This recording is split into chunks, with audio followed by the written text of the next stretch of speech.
अस्सलाम वालेकुम। लो जी, छुट्टी तो बाद एक होर नवी सुबह का आगाज हो गया ते ए ना समझना जान छुट गई है।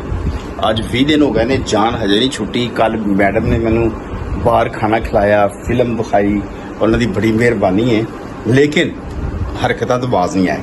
ए देखो, ए नाश्ता जनाब वास्ते मैं बनाया, ए चाय का कप है, ए 2 अंडे उबाले ने ते छिलन दे विच गलतियां बड़ियां कट दे कि जी अंडा इंज छिलीदा, अंडा इंज छिलीदा, ऐ की कीता है, ऐ की कीता है। मैं क्या आज आपे छिलोगे, ठीक है ना।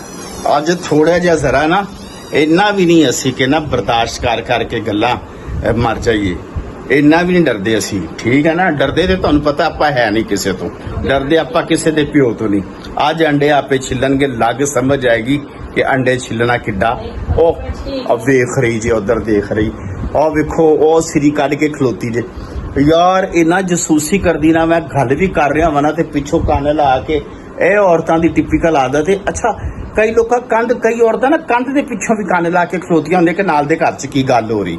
ओ वेखो, मैं गल कर रहा ते ओ सिरी कढ़ के खलोगी आके, अज कहती मैं ठीक नहीं है, मतलब है कि मैं नाश्ता मैं ही बनाना। चलो जी, मैं ही बना रहा, मैं ही बना देंगा। गई अंदर, बनाना मैं चंगी तरह, डरदा डरदा पूरी मैं।